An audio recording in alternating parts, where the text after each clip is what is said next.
Hello, welcome to this thing I'm doing. This is Caves of Qud, and they recently just posted what's going to be their latest update on their Patreon. And there's a lot of cool new things for the character creation in this game that they released with this, that I wanted to showcase, because I have some friends that I want to get into this game, and I think the new character creation is really gonna help onboard people, and I wanted to showcase how you play the game beyond just the new character creator. First I wanted to go to the mods and show some mods I got here that I think make for a better experience in Caves of Qud at the moment. This is a tutorial here. Down at the bottom we got the Qud survival guide, a mostly lore friendly tutorial. This is very invaluable. If you want to learn how to play the game, this will tell you a lot of what you need to know. There's also this, you can see a cave spider, and that's okay. That mod will make dealing with cave spiders a little less annoying. There's an auto explore type of thing in this game, and if you do not have this activated, you'll stop every time you see a cave spider, and cave spiders will not attack you unless you're right next to them, so it's not helpful to stop every time you see a cave spider. And then I have a gender and pronoun set that I use that it's just neat to get characters to call you different pronouns if you want to do that. And then I have all these pets that's from the Patreon and this Better Time, which I don't use. Maybe should delete. But anyways, I wanted to show, if you go to a new character now, you've got these different options that you didn't have before.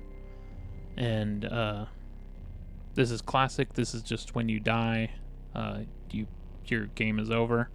This one has a checkpointing system where you can continue playing from different every time you reach a settlement, I believe it saves your game, so you can start back from there. Wander is a different one I want to try out. I have not yet.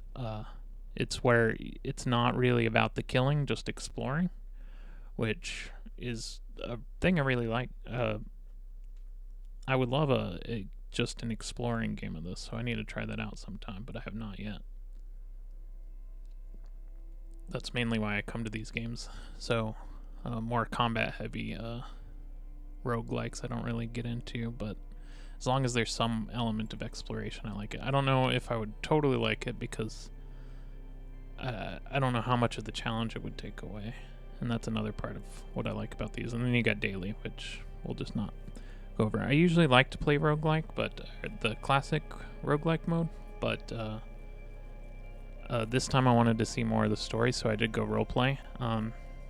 For your first time, you might want to go roleplay, or if you want to try out a bunch of different characters, classic is an easy way to be forced to try out a new build afterwards. But if you just want to experience the story, roleplay might be better. We'll go classic for now, because I don't intend to keep doing this beyond a few intro episodes. So the thing that I think might get a lot of new people into this is this pre-gen option here. Before it was just make a new character or get a random character. And before, I would suggest people play a Truekin for their first time. So if you go to here, you've got two options here. A Truekin has higher starting attributes, and they don't have any, they don't get any mutations, which is a big part of this game. And this sidesteps the whole mutation thing, and I think you get a little bit stronger character to start out with because of the higher starting attributes. So you get just a little bit of a beefier character. And I felt like the first time I got into this game, where it really clicked, I did a Truekin where you just pump up the strength, agility, and toughness, so you can hit hard, you can actually hit with the agility, and the toughness will make you survivable. And I just did like a standard sword and shield type of build, and I got pretty far into the game, and that's what made me actually really like this game. Because just getting into this game and going north and dying to things, that wasn't too fun to me. Even messing around with mutations, I didn't know what mutations were good, what mutations, like really how to effectively use mutations. And so going in with a Truekin, it really helped streamline the process, so I didn't have to worry about a bunch of the extra stuff, and I was able to get into the world and actually know what the game is about. But now we've got this pre-gen character list, and I actually like these highly survivable starting build ones for your mutated ones. They've got a few others here. We're not going to look at those. I just started on, not on a video. I just started playing a Gunwing, and I've been really enjoying it. And I had never really messed around with flight before, and this kind of opened up a new side of the game to me. Even though I really like this game, I haven't really experimented with too many of the mutations just because there's so many. But I was thinking maybe we do a Dream Tortoise, which is a melee fighter, highly armored, emits sleeping gas to disable enemies, highly survivable starting build. So we got that. Our mutations are Carapace, Heightened Hearing, Horns, Sleep Gas Generation, and Telepathy. Strength 18, Agility 21, Toughness 18, Intelligence 17, Willpower 16, Ego 15. They got the Arcanaut, what is it, subtype. So that's what's giving them more agility. They get a short blade here, and some of their starting skills. Oh, I've messed up my. So this skips a few of these things, and you're at the summary here on this bit. So let's just jump into it. I'm going to do a random name and none pet. And this is the one you'll want to start out with if this is your first time, just Joppa. This is will fully introduce you to like the storyline quest. Instead of these other ones, they give you different starting conditions, and you just start in a random spot. They're very interesting, but they give you like randomly generated first quests, and this one has like a couple standard quests. So the tutorial mod I was talking about, that'll give you a pretty good start on the game. I'm gonna skip past it. I'll show you where it is and what you do, or how to start doing it.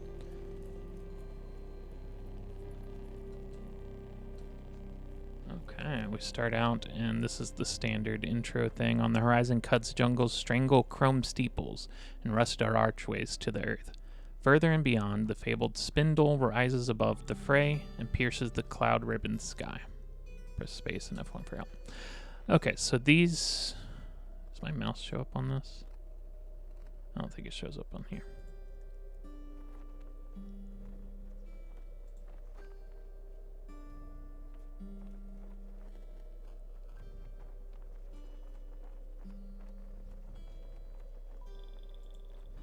Oh god.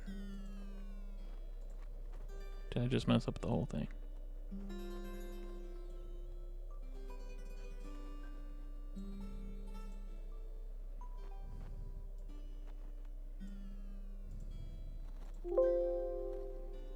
Okay, I might have messed up some screen region stuff.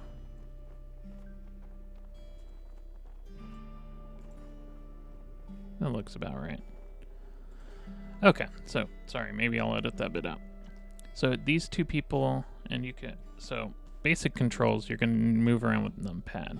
4 is left, 8 is up, 6 is right. Just imagine there's the 5 in the middle is the middle of like an 8-way joystick. So you've got your diagonal movements you can do with the other number pads. And then the 5 in the middle is a wait command, which is only ever really important in like combat. If there's a person one space away and you do not want to step into their range to hit them, you want them to come to you, you want to wait. So if you hit L, you can go into a look sort of interface. So this is, you're just looking at things, and it starts out on you. It's you, and it gives a description of you, what's equipped. You can look at this person. This is our tutorial person from the mod, and this is their person. What you would do to start the tutorial is you want to press space. And space is sort of like general action. And I won't do it with the tutorial people, you can do that on your own. But I'll do it to this water vine farmer here. You press space and you start talking to them. If there are multiple things in range, where's a good spot to showcase that? If there are multiple people or things in range you can interact with space, it'll make you select a direction here. So I can go to the top right or the bottom right and talk to either one of these farmers here. And everyone you talk to that's neutral, I believe you can try to trade with them and they'll have their own inventory. Most of the time it's not helpful. So starting out in Joppa, you'll want to talk to this Mehmet guy here, and you can go around for story with him and such, but if you tell them you're in search of work, they'll say that there are critters eating up their water vine up in Red Rock, and that's to the north.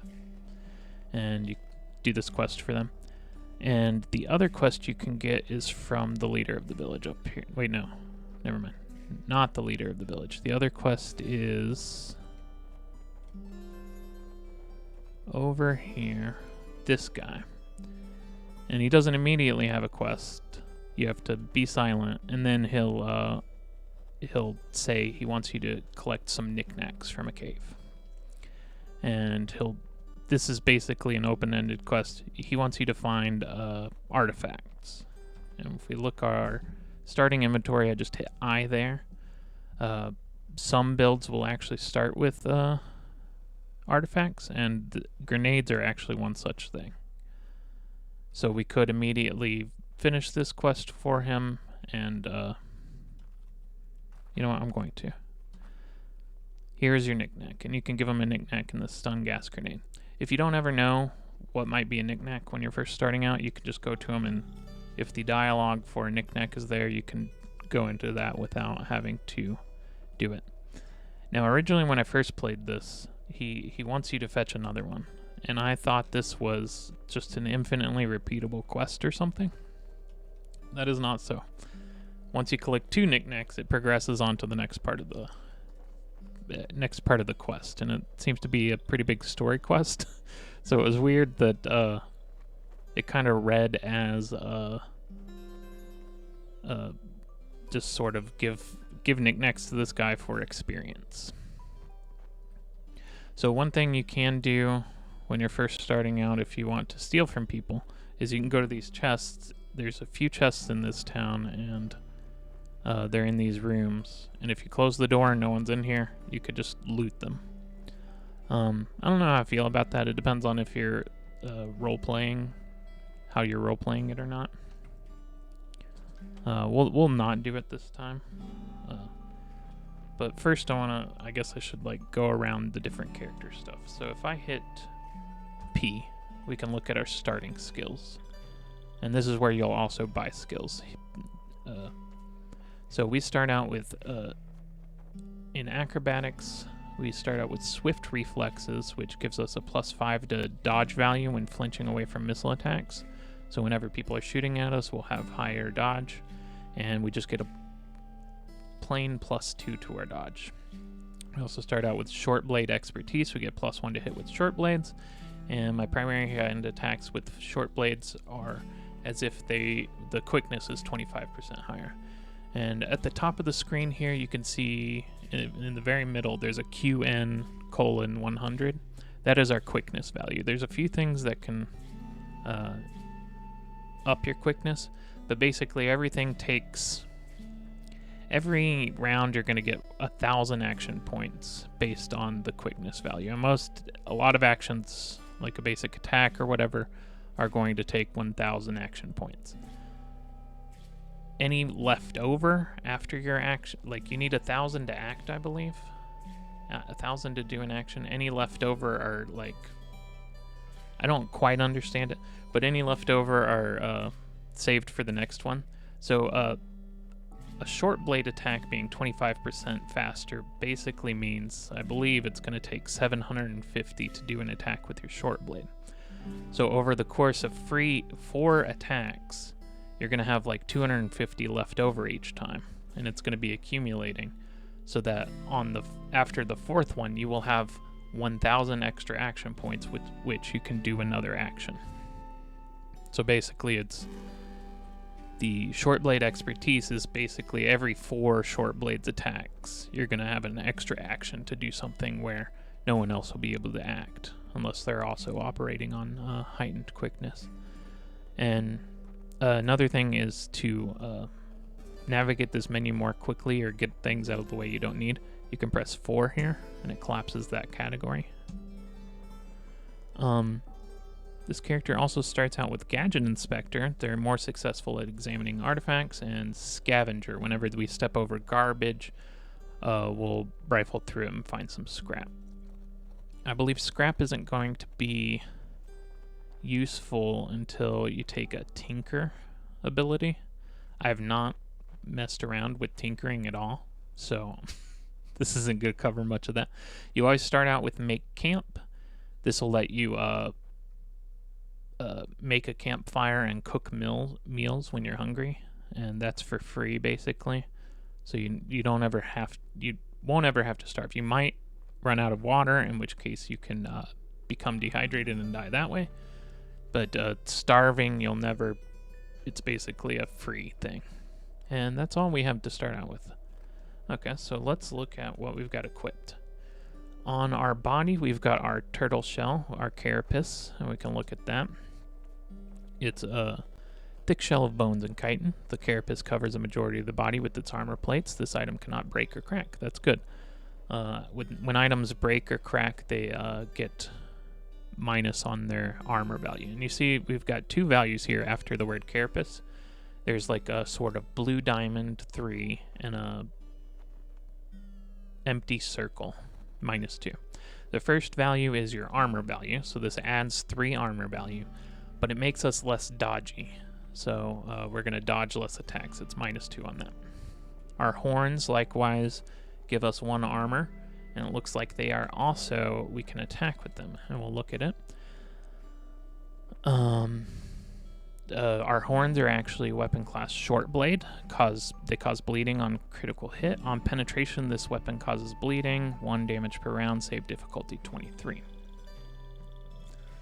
We also start out with the Vinewood Sap Mask. It does not give any armor or dodge, but I believe it protects us if there's gas or other things about in the air.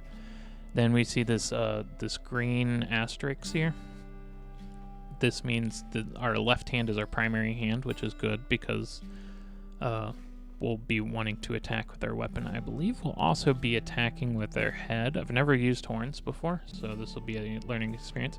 And we've also got a short bow with a wooden arrow in it. And we've also got a poison gas grenade.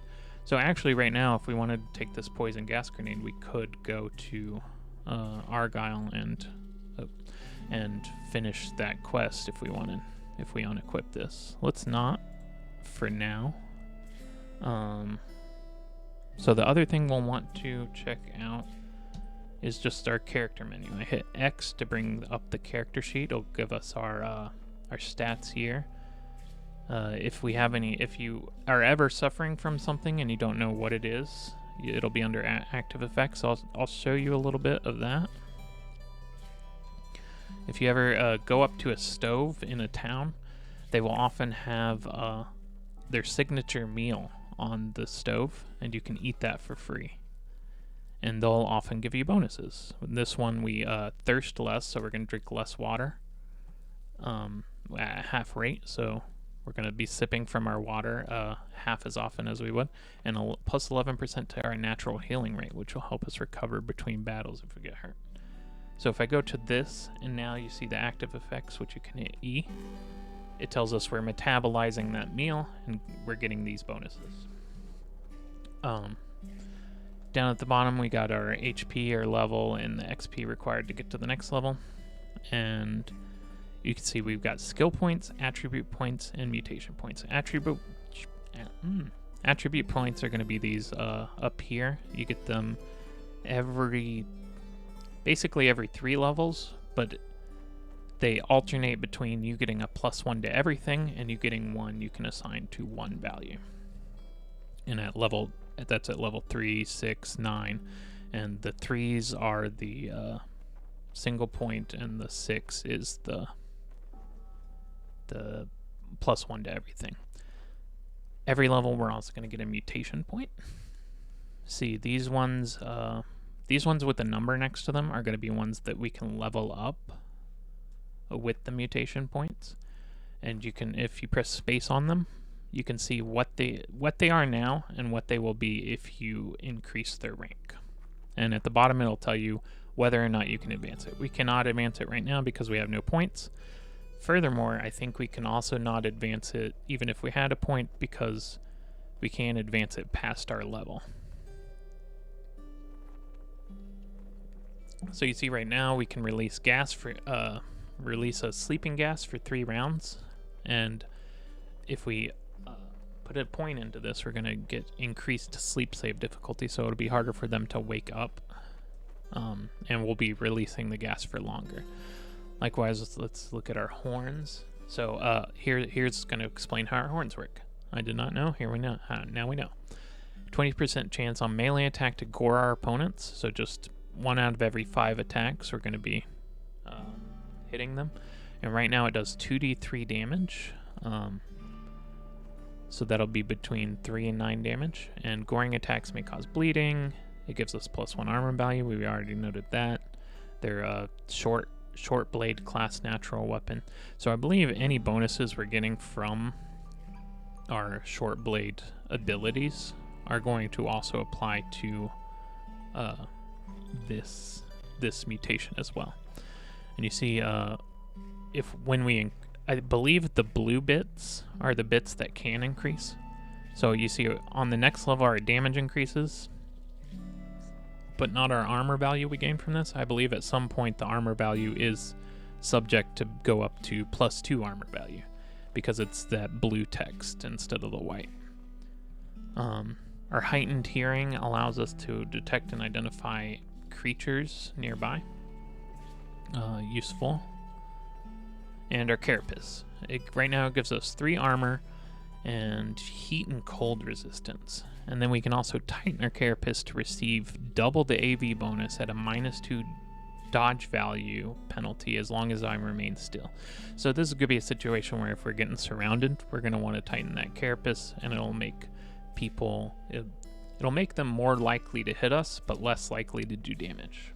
And that's how the dodge and armor work. If an attack is first going to check if it hits you based on your dodge. If it does hit you, it's going to check if it penetrates your armor. And we've also got down at the bottom, if you save up 4 mutation points, say all of these are sufficient to what you have, like you feel content with what level they're at, you can save up 4 mutation points and then hit M and you'll be able to buy a new mutation. I think it gives you a couple selections, but I do not know for sure. It might just be a random one. And we've also got telepathy. We can communicate with anyone we can see. I've never messed around with that, so and then on your at the very bottom you can see 7 skills, inventory 9. If you hit the 7 and 9 buttons, you basically page through these menus. So there's our skills, our character sheet, goes to our inventory. And you see we have a slendered pocketed vest, which if we look at, I believe it gives you more carrying capacity, but I don't think we can wear this because we've got our carapace. We won't ever be able to get armor, like body armor. Which is, it's going to be important to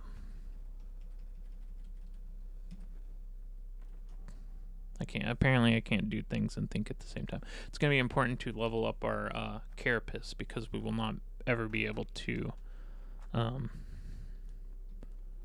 equip armor. Since we can't equip armor, I'm going to immediately just sell this.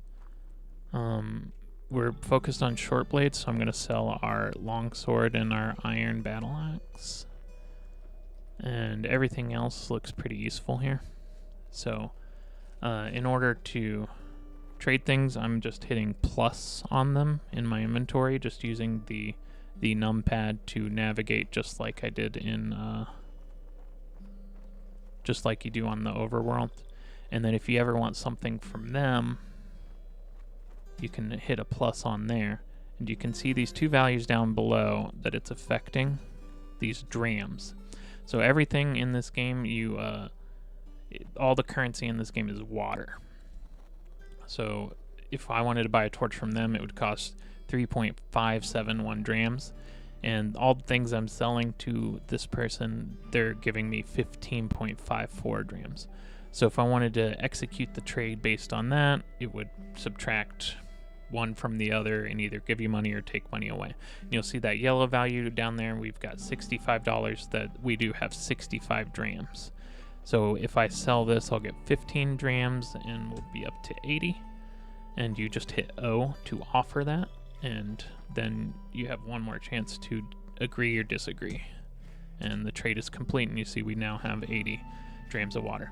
So it is your money, but it's also water. You need water to live.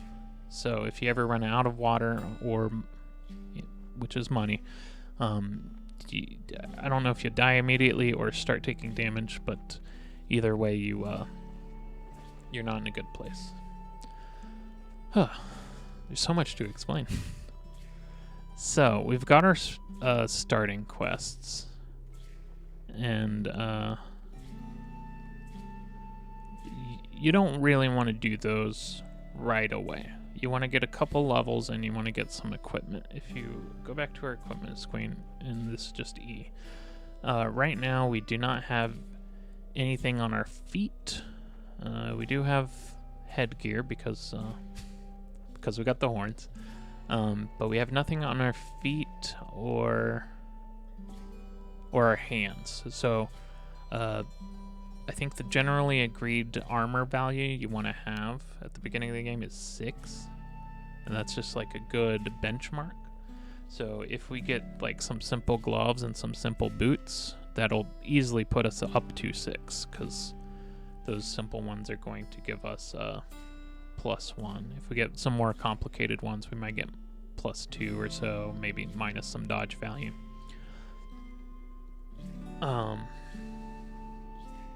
So let's go out. So on this screen, or any other screen where you're not surrounded by enemies or they're nearby, you can hit minus, and that'll bring us to the world map. And just like the regular map, you can hit L and you can look around. And one of the quests gave us try to go to Red Rock. You can see it's up here, it's named on our map. Another quest we're going to get later, it's going to tell us to go to the Rust Wells, and we can see the Rust Wells are over here. Right now, for now, we're just going to kind of explore. And this is what happens if you walk around the world map. Sometimes you'll get lost. It allows you to move much quicker, so you don't have to go through each individual like little screen we were seeing, but you can sometimes get lost. What happens is it brings you down into this map, and you can see it's now nighttime, so that torch we had in our hand here, it is now lit. It automatically lights it. It does not automatically equip a new one once this is out, but you can, it's not too hard to manage. Okay, so in order to get your bearings, you just kind of gotta walk around, or if you ever see a person, you can ask them where you are and they'll let you know, and you'll no longer be lost. If we go to our skill screen, there's this Wayfaring Skill. We automatically start out with Make Camp, but we don't actually have the skill category. It costs 100 skill points to buy into the category. But you see we get a free one whenever we buy into the category. We will automatically get this one.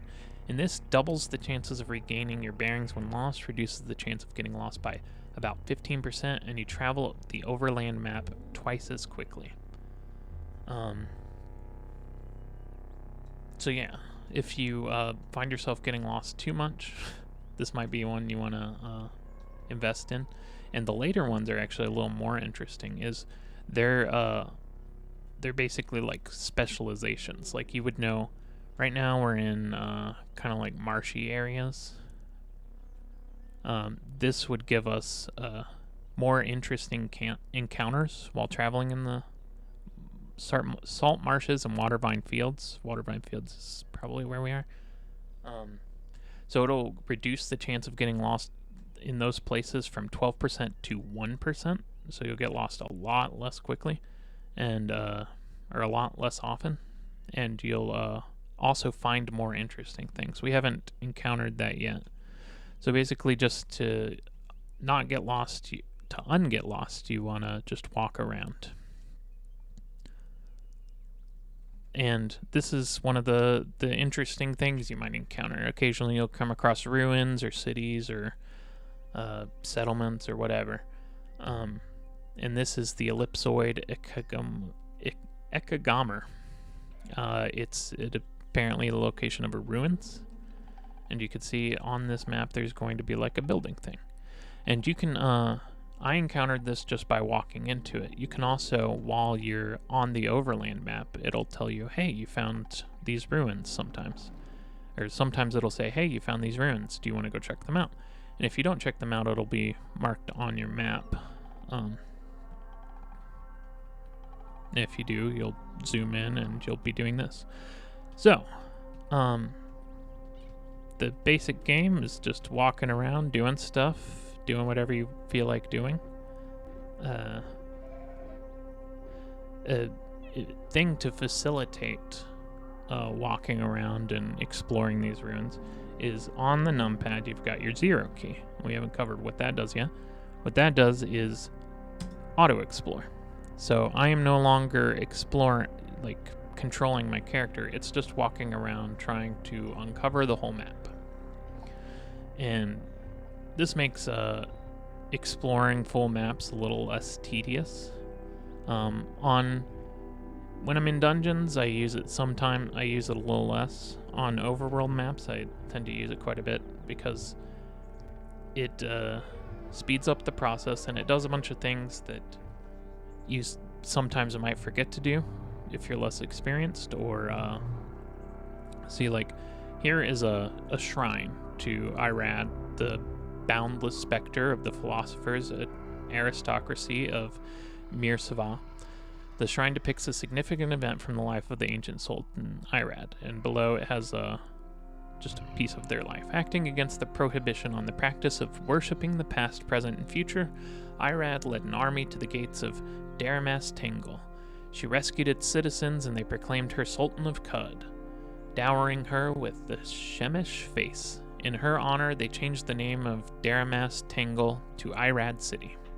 And so I believe there are like 7 sultans of Qud that have their histories strewn about Qud. One of these sultans, Reshef,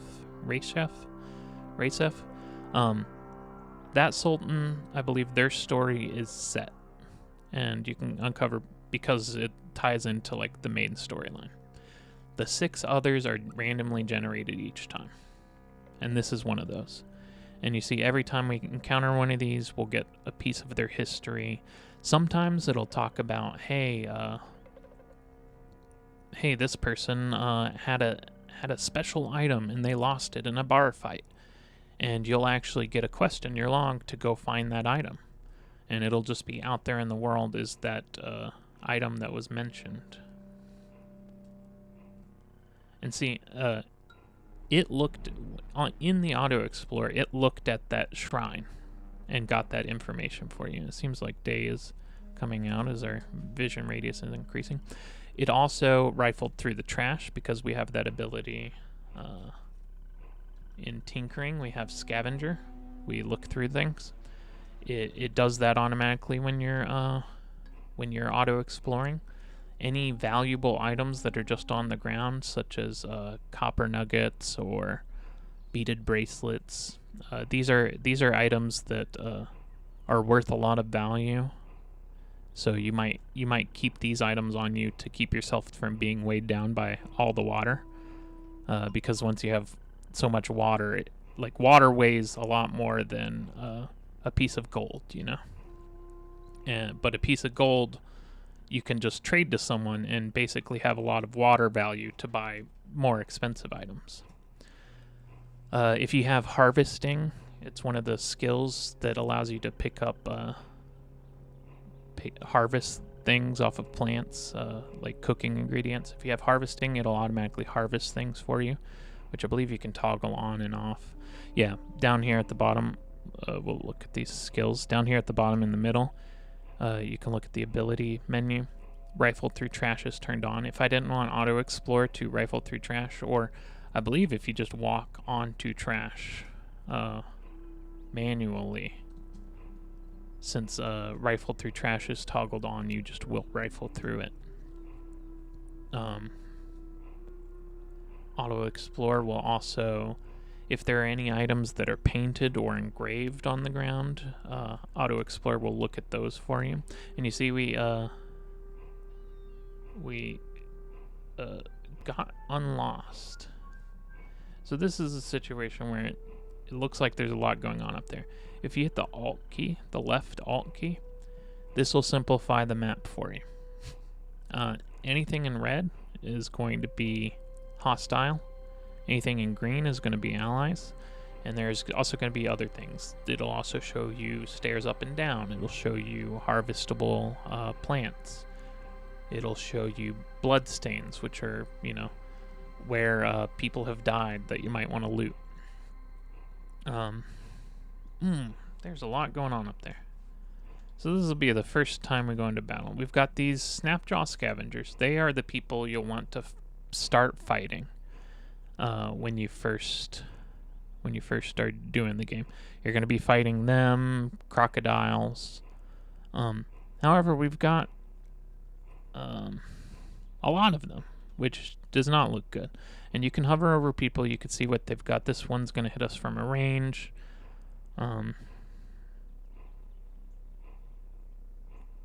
This one, but you can see down at the bottom, it tells you their health condition on the bottom left, and then the bottom right, it tells you they are average difficulty, so they're about our level, and they're hostile, so they hate us. The problem with this group is this guy right here is Mafuho, the nimble Snapjaw King. People in purple, I think there are sometimes purple sprites, but people in purple usually, and at the very least, people with purple names, are legendary creatures. And you can see at the bottom right, they are tough. So this might not be a good situation for us to get into. We'll see. But you can also see they've got an ability here. As long as this creature is adjacent to her target, she grants +2 to the swarm bonus of each other swarmer who is adjacent to her target. And then it details the swarmer bonus. This creature receives +1 to her to hit and penetration rolls for each other hostile swarmer beyond the first who is in another square adjacent to her target. So these people love to surround you. You can also see below, they are loved by Snapjaws and hated by the villagers of Aramrod for burning one of their leaders in effigy. If you kill this person or do a water ritual with them, which we haven't covered, if you basically piss them off or make them happy, everyone that they are loved or hated by will also get reputation adjustment accordingly. So if I kill this person, because they are loved by Snapjaws, I will get a reputation hit with Snapjaws, which is their race. But since they are hated by the villagers of Aramrod, which I do not know where it is, but it's somewhere on this map, they will like me a little bit because I killed them. So let's approach. And we could see that there's... Oh, no. I accidentally... I thought I hit L and was going to go look at this person. I actually just went up a few. This person is, as you could see, neutral towards us. But they were fighting all of these people, which actually might make this a little bit better. We've got our person here. And now this is the first time really going to want to look at our abilities page. This is all the abilities you can do. You've also got them down here, down at the bottom. But I like to go through on this screen. You can give them, what's the name? Key shortcuts. There's got to be a better name for that, right?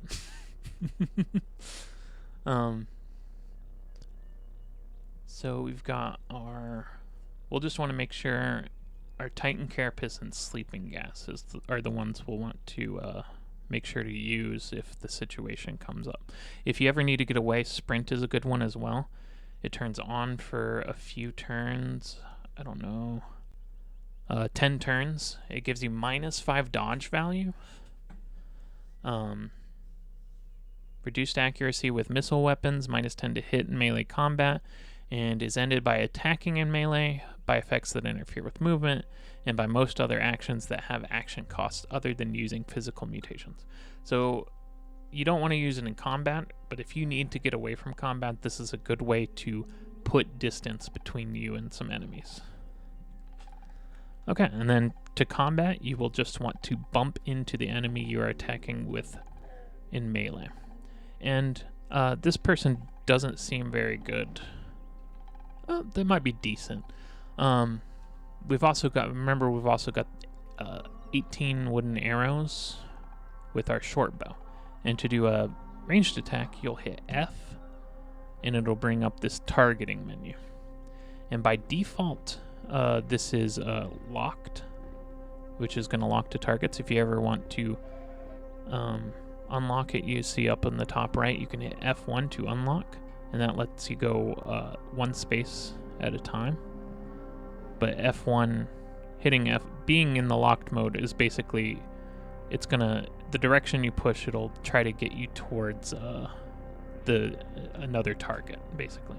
And then once you're on the one you want to hit, let's try to hit let's go with this one. You can see there's a red spot on this targeting. It might be blocked, but this one we know we have a good line of sight. And we hit F to fire our arrow, and it actually hit them. So let's do another one. And we hit we did get hit by that shotgun blast there.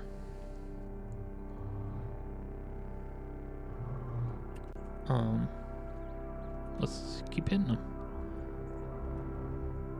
I do want to hit the shotgunner because they can actually hit us, but it looks like they're kind of running away. And we are doing a lot of missing here. But if we could take out... Okay, we did not.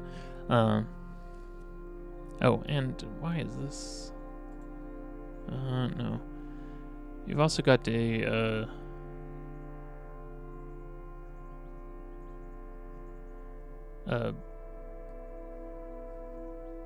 mouse interface up at the top. The auto explorer, which I put on 0, it's there. You've also got your oh, I didn't even know about this. Object finder, that's cool. I don't know what in the click interface brings this up, but the dash at the top of the number pad, this gives you your log, which I should have had up the whole time. But you could see turn start, you hit for 2 damage with your bronze dagger, the croc misses you with her bite. And it'll give you actually the rolls with it. We hit for 2, they hit for 4. You can see our health is down. I'm gonna actually tighten the carapace, because I don't think we want to move, and we've got Mafuho coming up on us, which is not going to be great for us. But my plan is when they get close, the croc's badly wounded though. When they get close, who's this guy? A wet vintner. He's got a hermit up there. But when they get close, I want to release my sleeping gas. So if I'm not going to move, I might as well tighten the carapace, and I'm just going to click on this, although if we had a key shortcut, is that there's got to be a word for that. That's just blanked in my head. If we had a key shortcut, we could just hit that button or that combination of buttons. I usually like to I'll just show you. So A to go to my abilities page. Titan Carapace. It says on the bottom right, enter map key. And the button combination, I like to do Control and then a letter that'll make me think of it. Control C for Carapace. So now if I hit Control C, I tighten my Carapace. Our armor value is 7 now. Oh.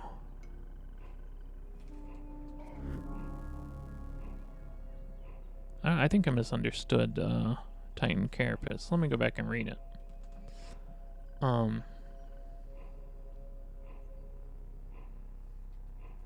Okay, it doesn't tell us on that one, but it will tell us on the mutation page.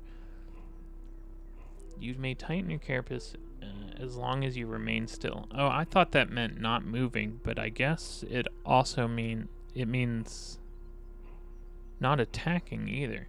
I'll have to look into that. It seems like you should be able to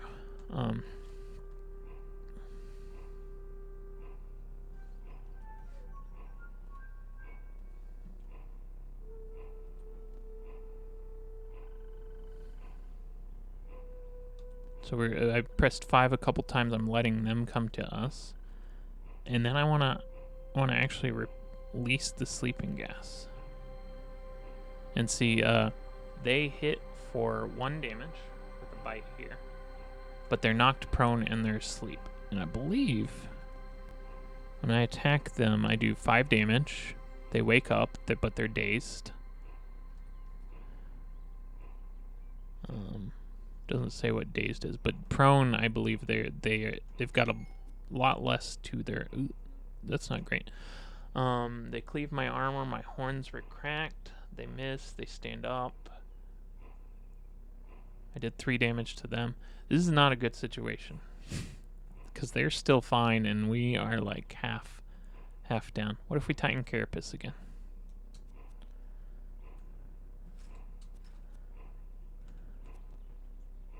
They're knocked down again.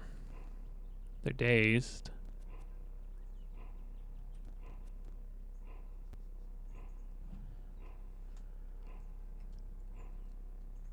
I'm just looking through my inventory, see if we've got anything that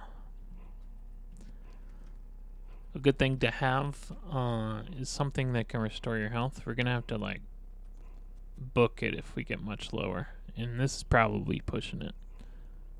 They are bloody, but I don't think they are hurt too bad. Yep, we are down very low. This is the moment I'm gonna hit the sprint button. You see, I put quite a bit of distance on them pretty quickly.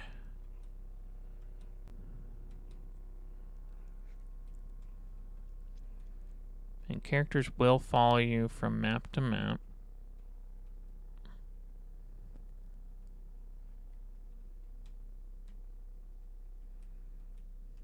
But we are healing, and part of that is going to be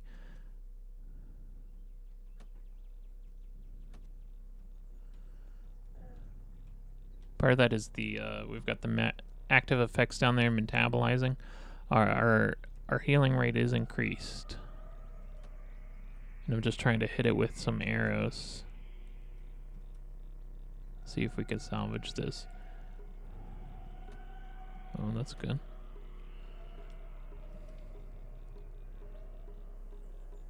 Why is this croc white? What? Could I not see it? Oh, them being white, that's the heightened hearing.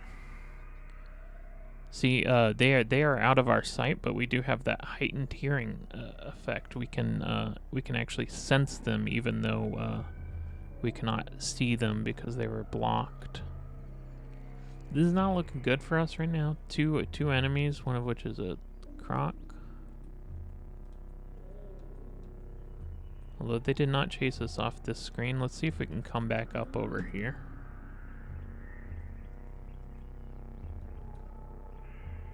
Yeah, we could. We did. And we've got no more arrows for our bow. That's fine.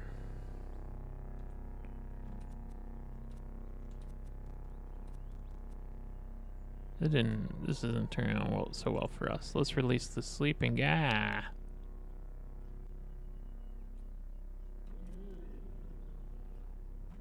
And sprint again.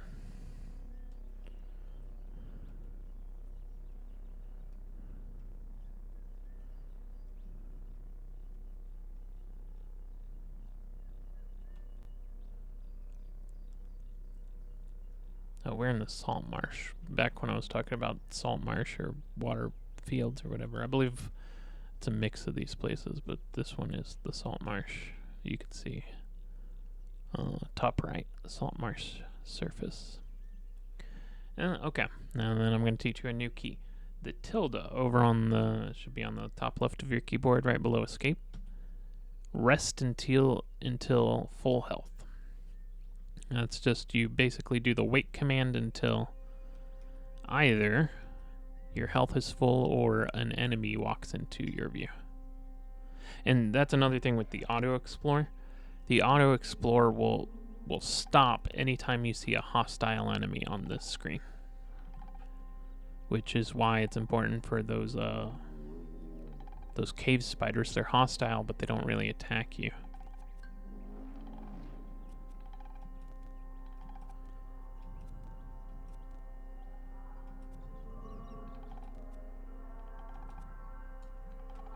So what if I actually don't understand the carapace really.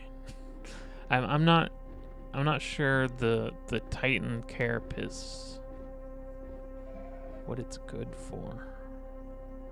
Maybe let's try this. I'm gonna up it because we want that armor value right now anyways. Well, if I release the sleep gas, Titan carapace, and then wait, will they go to sleep? This prone, that guy's asleep.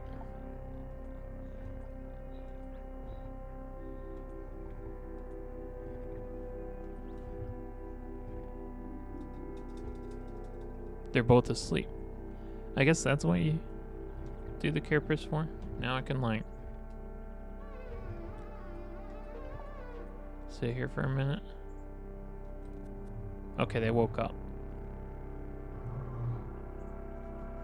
Let's sprint again. I should probably just call it a lost cause and come back later.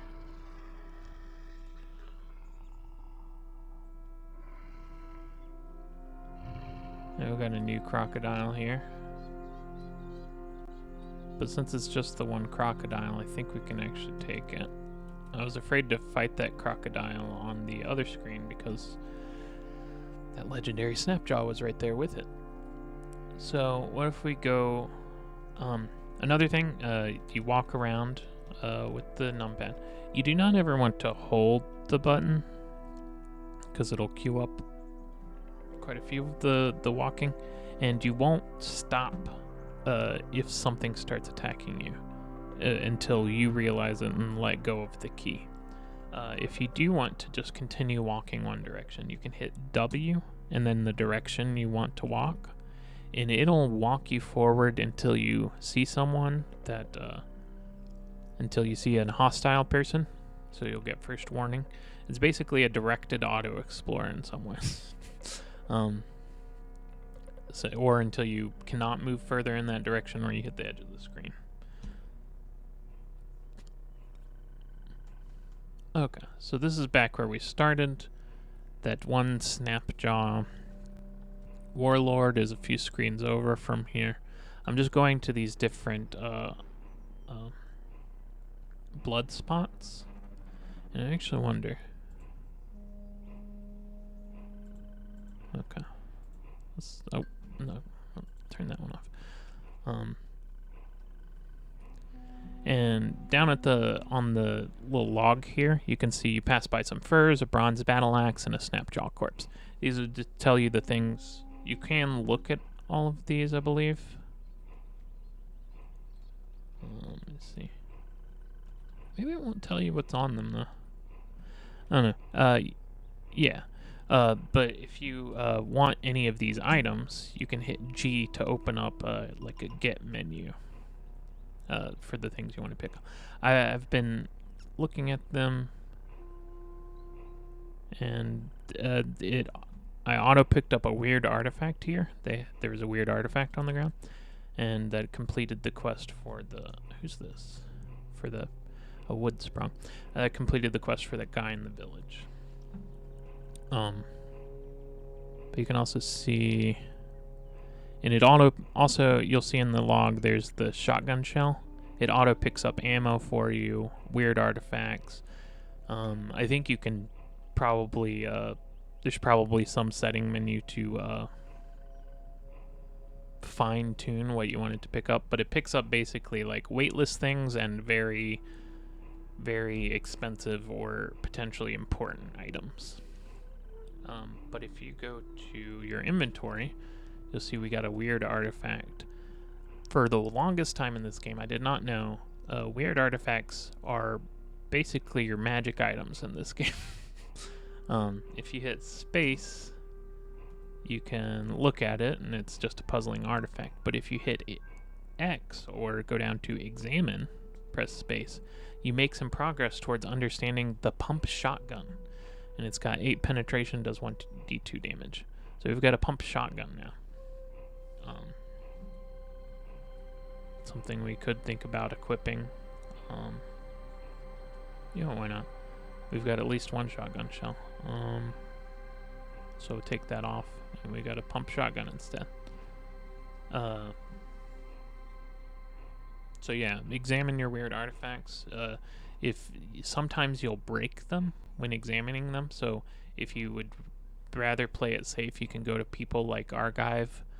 They're tinkerers, which can identify things for a cost for you. But I've found you might as well just try identifying them, and then you can, if they get broken, you can still identify them and then pay to get them repaired. It might cost more money, but I think instead of having them all identified by the other people, you would save money just repairing the ones you feel like are worth it. But since we have Gadget Inspector, it's even more worth it for us to examine artifacts because we are more successful at it. Since there's a person here and they're neutral to us, we could trade with them, see what they have. They have a lot of weird artifacts. And it talked about them being a grenadier. I would venture a guess that most of these are grenades that we haven't seen before. And if you identify something like now, I'm pretty sure pump shotguns will be identified for me. This has a staff. So what we're looking for in all of these...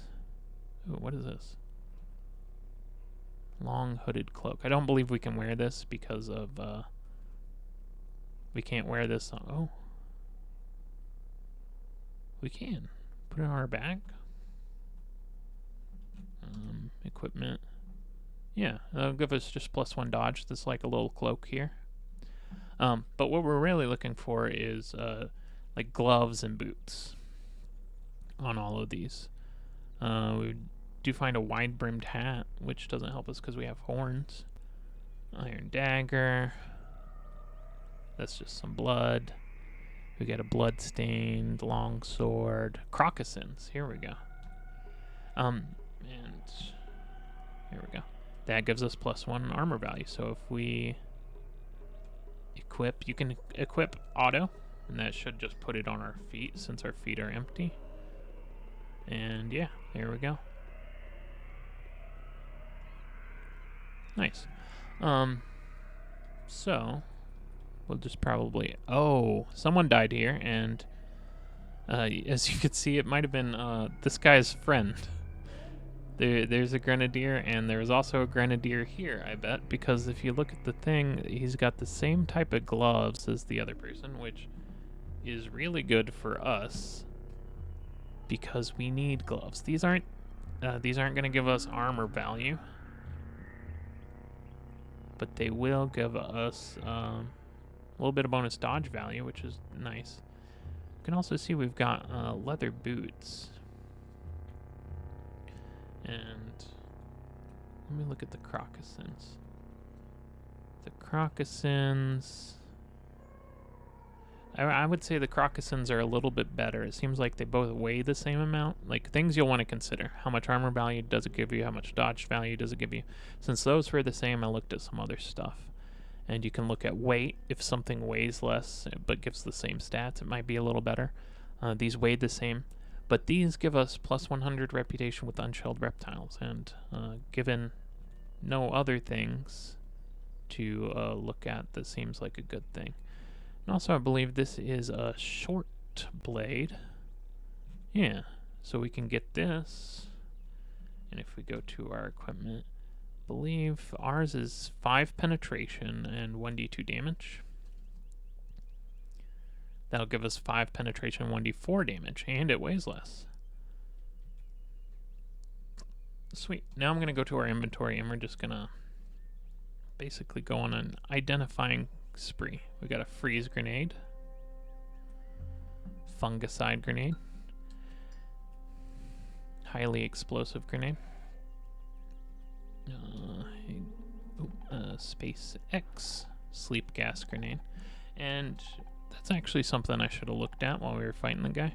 We probably could have used our poison grenade on the big guy. I don't use grenades a lot, and it's something I should really get into. A resonance grenade. I don't know what that does. Sounds cool. Stasis grenade. Acid gas grenade. Stasis grenade Mark II. Normality gas grenade. Now, one thing I do know is normality gas. Airfoil high explosive grenade Mark II. I wonder what airfoil means. You can like look at these, and they might give you. Airfoil means it can be thrown at +4 throwing range. Let's put the high explosive one on. I think we've got a date with a legendary. Oh, dang it! Kept hitting the wrong button. Oh, and also at the top left, you can see we're hungry now. That I have it bound to M for make camp. It should be on your abilities here at the bottom, or on the abilities page. You can go to make camp. Make camp will make a little campfire for you. And if you press space on the camp, if you have cooking, you can do a bunch of other cool things. But otherwise, you can whip up a meal, and it'll give you a little flavor here. You toss a smidgen of rare glowfish cheek and a sprinkle of creative ash and an extricated noseful of cryogenic mist into a pot and stir. It's basically just taking some items that might be found on the ground around here and mixing them all together. And that'll make you not hungry anymore. You'll be good to go.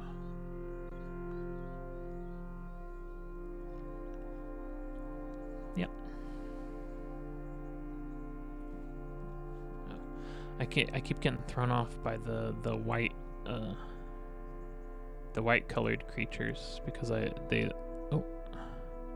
are way down here. If we hit T for thrown, we can throw this grenade. And it missed. And this dragonfly just saw me blow up another dragonfly. So now we got 3 enemies on us.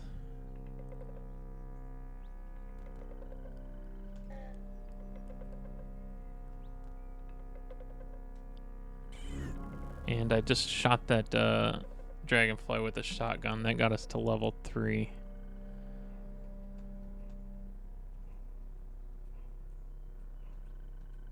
I don't know if the snapjaw followed us to the screen. I sort of want to rest, but let's look at the character. And you see we've hit the 3rd level, which means we get to put an attribute point into something. I do happen to know if we're going into short blades, agility is something we'll want to buff up. That'll allow us to get the later short blade abilities. And we haven't spent any of our skill points yet, but we might want to look at some of these. We can afford all 3 of the ones we have unlocked to us. Bloodletter, short blade attacks that penetrate have a 75% chance to cause people to bleed. That seems pretty good. Jab, when you wield a short blade in our offhand, we make offhand attacks twice as often.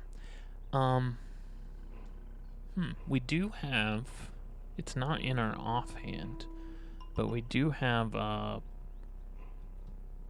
horns.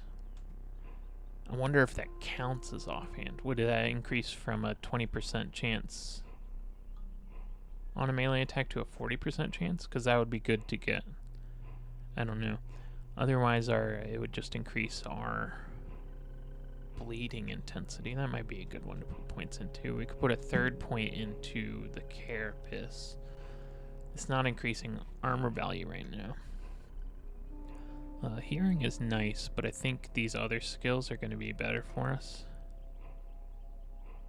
And I'm not quite sure how to use the sleep gas effectively. Knocking them down, it does like decrease their defenses. Let's go with the horns. Now you can see we do 2d4 damage, and it also increased bleeding, save difficulty, and intensity, which is not listed, but it seems like the next rank only does that. Yeah, but I would have to look into whether or not, just gonna rest. I'd have to look into whether or not, I do want to spend the skills though. What's the other? Let's just get Bloodletter. We're better at bleeding people when we attack with our short blade.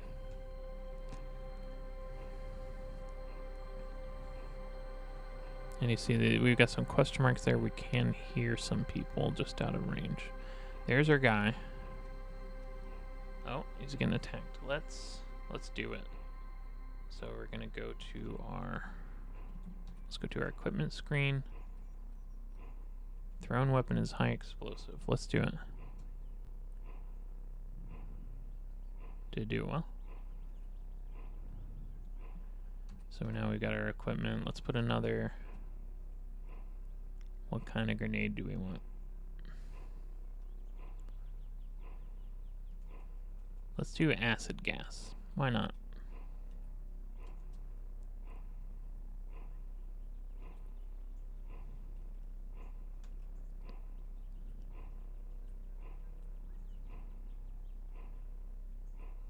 And we can't make him go through the gas, sadly.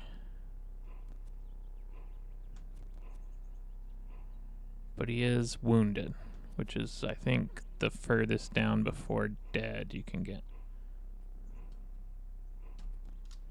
And I did reload my shotgun to a point blank attack, which knocks him out.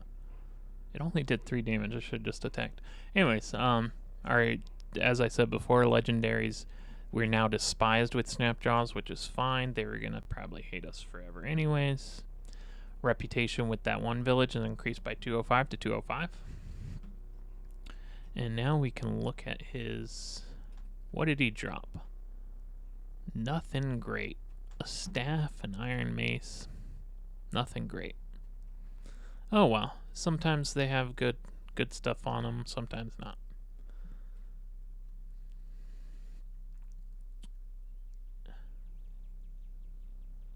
So if you notice, we are at lair of Scarufo, the nimble snapjaw gut spiller. And I don't know if you saw it before. We did have some stairs down here.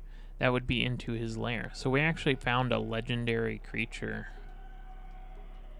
guarding a legendary creature's lair. Oh, and see, we did step over a pump shotgun here with 3 shotgun shells. Which, by the way, the shotgun can hold... The shotgun can, it looks like 1 shotgun shell. In between firing with this, I did not have to reload with the bow and arrow. But in between me firing with the shotgun, I do have to reload the shotgun shell, and that takes an action. And see, we're right here next to the village, and you can see now we have there is the lair of Scarufo here, and we've also got the ellipsoid a Kagumer, which we went to earlier. And if we ever go back to these places, and then when you're on the world map, you just press plus to get into a place. And we wanted to go over to this guy, give him one of these grenades we have, or maybe that second shotgun we picked up. Yeah, we don't need 2 pump shotguns. And see, it auto picked up weird artifacts, but since we had already identified the pump shotgun, we just picked up a pump shotgun. So we finished the quest with him. He gives us 150. He tells us to go elsewhere. You can I've read that quest a few times. You can read that elsewhere. It looks like someone died in the village, and I'm not sure why. It looks like it was the priest that hangs out here. We'll just it's a book of songs. The Canticles Chromatic, and we'll get the book, and I'll. So a thing I like to do is, even in villages, is do the auto explore, because sometimes it'll uncover things you might not go do if you were. See, this is one thing. You can look around and find these things with just the L key, but sometimes there are items in the world which are painted or engraved, and your auto explore will automatically look at things that are of interest to you, basically. So this bed is painted with the scene from the life of Antitafa. Not Antifa, Antitafa. Deep in the cook's democracy of Abipur, Antitafa discovered Birapa Den. There she befriended Badals and fixed a satisfying meal. And now I believe it'll give us this history. Nope.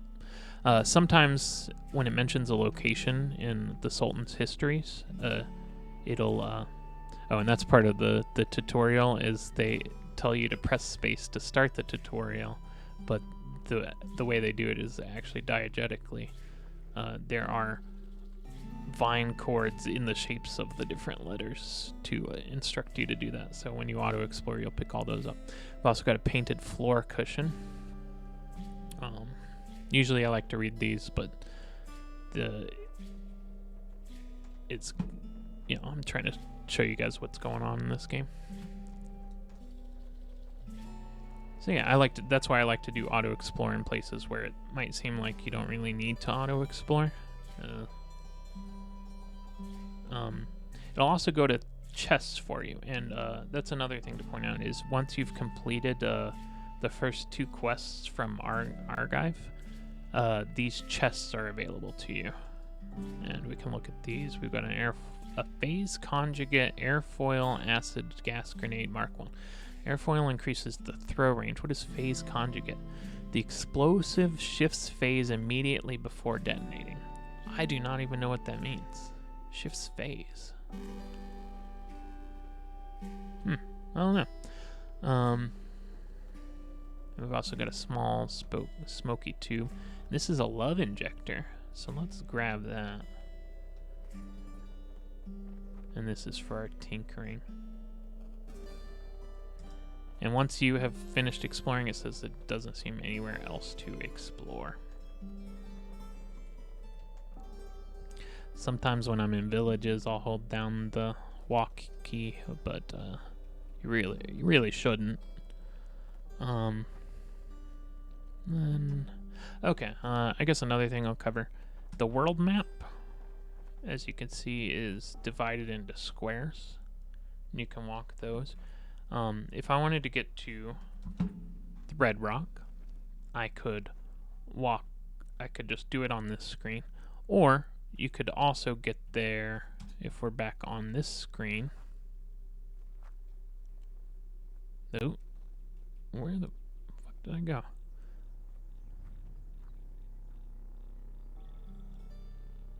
I went north one. If you're on this screen, you can just go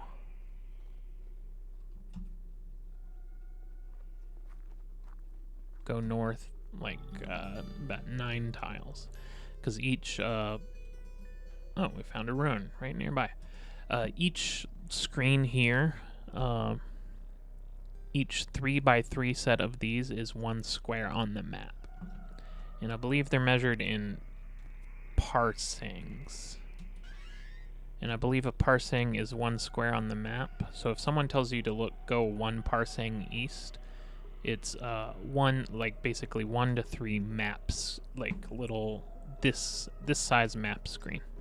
And this is actually if you're playing a Truecan, this would be a great place to see. This is actually cybernetic stand. You can see there's a weird artifact here, but if you examine it, you can see it's a parabolic muscular subroutine. Each cybernetic install display, which is this part, has a rack next to it called I guess a becoming. This is a becoming nook, so you're becoming a better person, different person. And right next to it is a cybernetics rack, and we got that implant. It's good to loot those because those are worth a good amount of money. I'm pretty sure. But if you were a Truecan, that would be a good sign because you could install cybernetics there, upgrade your licenses, uninstall any cybernetics you didn't like.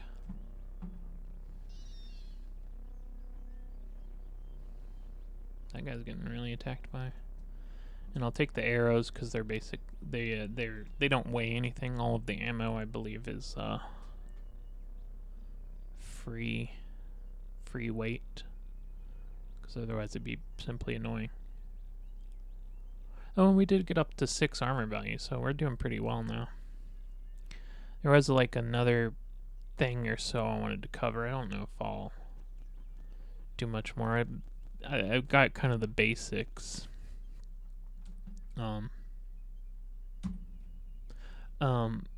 Important place you might want to get to semi-early is you'll want to come over here to the top left of the big map, and it's gonna take quite a bit.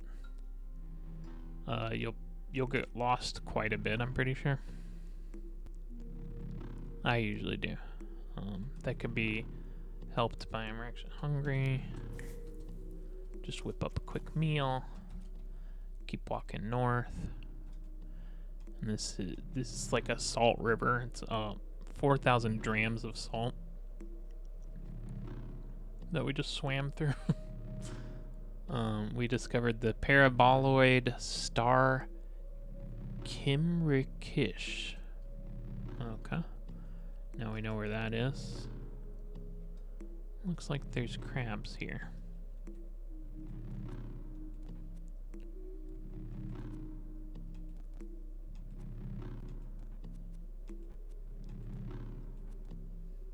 Oh no. And you can see down below we've got actually a dawn glider here. These will ruin your day. So I'm actually going to release sleep gas and sprint. And you can see I got hit in the middle of that. And my health has dropped. I'm actually going to stop for a second, go to my inventory. You can see that I'm on fire. I'm going to take one of these and I'm going to pour it on myself. 1 dram. And that put out the fire on me. Dawn gliders are very scary. They pretty early on. That's like one of the main things you need to be wary of when you're making this trek up north here. I am going to rest until I'm full and then go back to the world map because we're no longer lost. That's going to be your main thing you don't want to see on your quest up north here. But this northwest location is a place you'll want to make note of. And we're lost again. And this is pretty scary. This could, walking in the dark here is something you probably don't want to do. We got a group of people here. I'm going to look at them, and they are hostile to us. This is a group we do not want to encounter. So, I'll go south there, and we'll explore a little bit differently. We just want to get unlost is all we want to do. We don't want to mess with any people, and I've regained my bearings. There we go.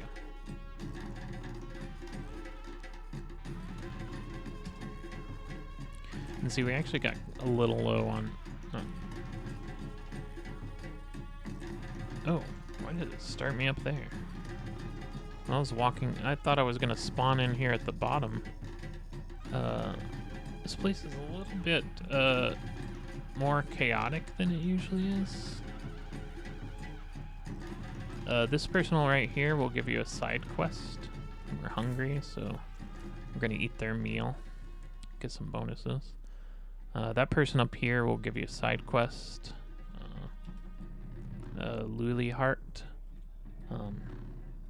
I always pick that up while I'm here. This is the 7th day stilt, I think it's called. This is basically a big bazaar of shops and a big church. And there's a few things I want to make note of up here that are good to know. 1, it's good to have access to all these shops. 2, this guy will take, if you want to share secrets with this person, secrets are basically things you know about the world. They can be locations of lairs, locations of ruins, pieces of information from Sultan's lives. This person will take, and basically each of them can only be exchanged once. I'm not sure if that's true with this guy, but at the very least, true with everyone else. And what you usually do is, I never got into water rituals. Maybe I'll do that as well. So this guy will take secrets instead of for reputation is another way you can trade them. You can trade secrets from Resh F's life to this guy. And see, I have 2 secrets he doesn't know about Resh F's life. He's all about Resh F's life. So I can give him 1, and he gives me 250 experience. I can give him another, he gives me 500. And as far as I can tell, it keeps doubling. I've never given too many to him, but I've gotten it up quite a bit.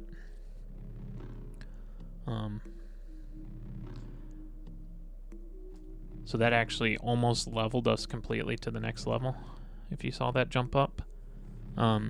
So another thing you could do with a lot of the NPCs, or a lot of the more important NPCs in this game, is do a water ritual with them. And that's basically sharing water with someone to make them sort of a buddy. What a thing you'll want to do before you do a water ritual with someone is look at their bottom bit here. This person is loved by the cult of the Coil Lamb and disliked by villagers of Eigenip. If I already knew about Eigenip, or or there was a faction that did not like this guy that I wanted to be friends with, I would think twice about doing a water ritual with him because it would hurt my reputation with them. Likewise, you could do a water ritual with this person up here, and they are hated by the villagers of Eigenip as well, and loved by pariahs. And so I guess we'll do both of them, and we'll see that we'll get like absolutely... Eigenip will just hate us, I guess. So a thing you can do is you have a reputation with this guy now, which is 100. It's with all the people of the Coiled Lamb. Normally, there's a few more options. The other options are usually you can give secrets to them, get secrets from them, and those cost or give 50. If you give them a secret that they want to know, you'll get 50 reputation with them. If you get a secret from them, it'll cost 50 reputation, but it'll like unveil a ruin on the map. The other thing is they can teach you a signature skill. This person could teach me first aid for 100 rep. Seems like a good deal to me, honestly. They can usually teach you a skill, or another thing they can do is teach you the signature meal for a town. Like we had that apple motts at the Joppa village. If we did a water ritual with them and had enough reputation, we could learn how to make that. You would have to know cooking in order for that to be a thing you want, but that's a thing you could do. And another thing is sometimes you can have them as your companion, and they'll just walk around and do battle with you. It does cost 1 water to do the ritual, so make sure your water is at a good level. See, now we're at negative 150 with the villagers of Iganip. So this person only has secrets. So share a secret with me. And our reputation decreases by 50, but they heard that vines praised a highly entropic being, insulting goat folk. And usually I don't know what that one means. It's just a lot I don't know about this game. But it'll go into your journal page here. And this will give you like every location you know about, all the ruins you know about, and where it is. But yeah. The other thing I wanted to show up here, another good reason to come to this place, is in the church here, there's the librarian. And weirdly enough, what the librarian is, like what race the librarian is always differs. Right now they're a Fulcrete catapult. They apparently maybe can be any race. I've seen them be a lot. But their main thing is you can, of course, go through all these to learn more about the world. But you can give them library books. And we picked up the Canticles Chromaic off of that dead person in the Joppa. We can give this for 100 experience points. And you can do that with every book. So, a thing about the books, that book had a yellow title. There are books with white titles, and there are books with green titles as well. Yellow ones are basically like lore books. They give you, they're pre-written, and they give you some information about the world that is purposefully designed to be, lore. White texts are randomly generated ones. They can have text from anywhere in the game. So, if you go through, it's a bunch of nonsense, basically. But if you go through them and read them, sometimes you can learn secrets. Because in the text of the game, sometimes there are important bits of dialogue that tells you where something is. We just got the secret. I heard that vines praised a highly entropic being insulting goat folk. That was the thing we paid reputation for. In a white text book, it could just be in there, that bit of dialogue we heard.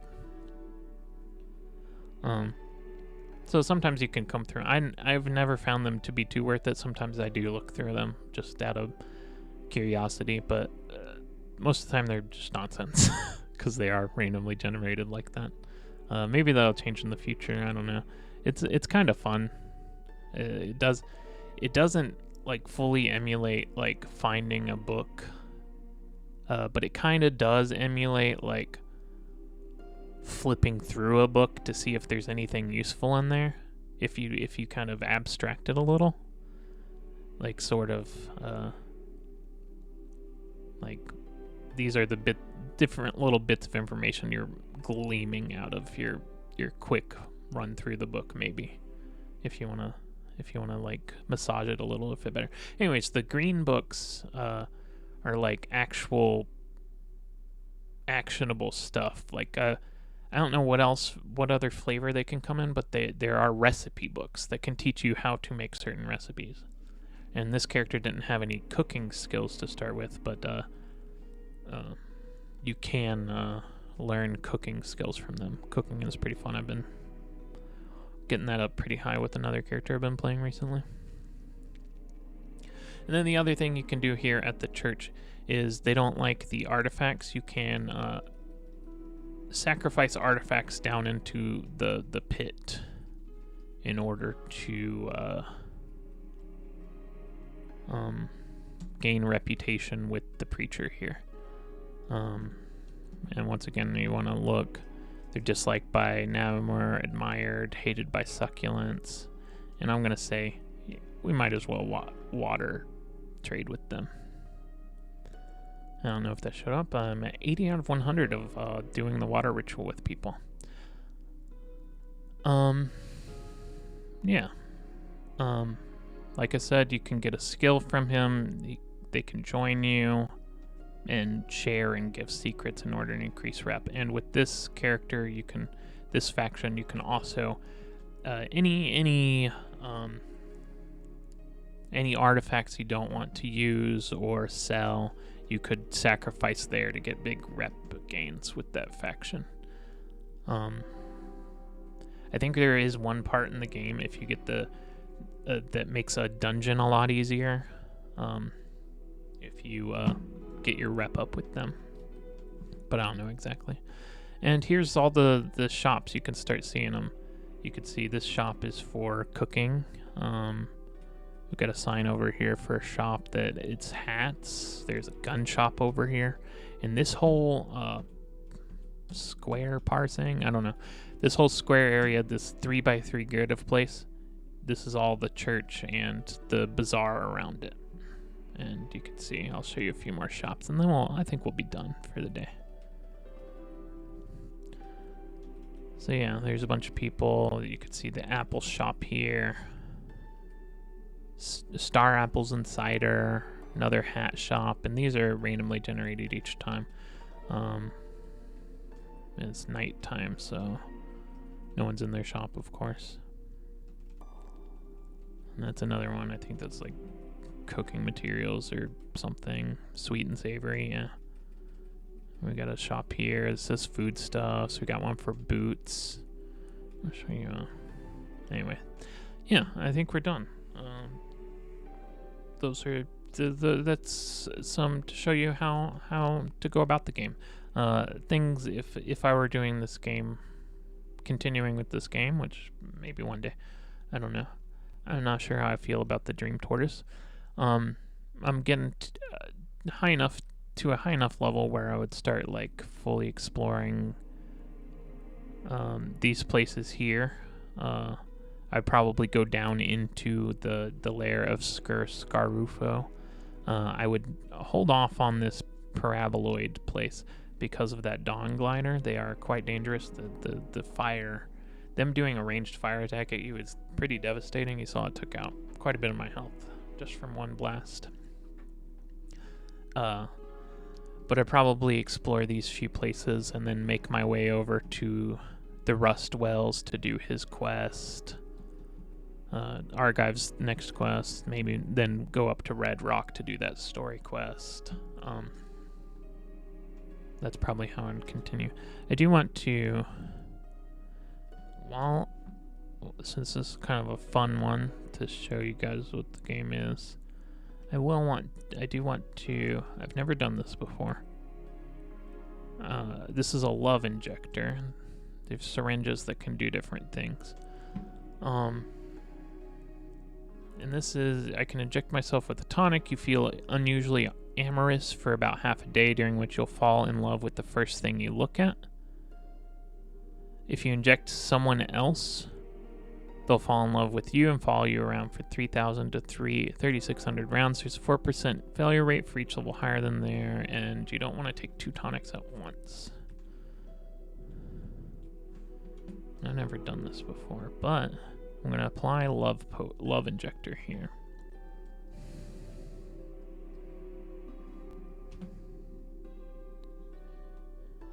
And I fall in love with myself, and I've gained an achievement.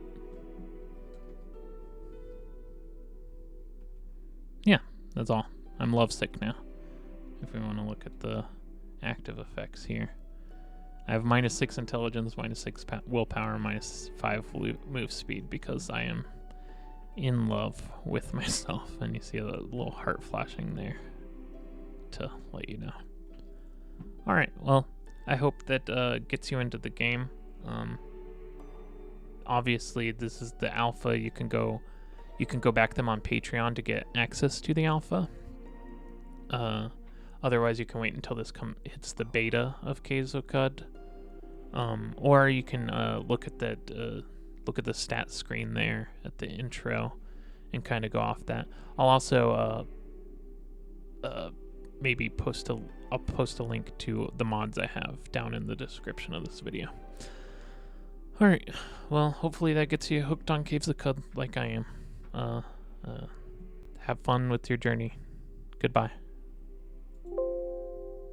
Uh-oh, what did I do? There we go.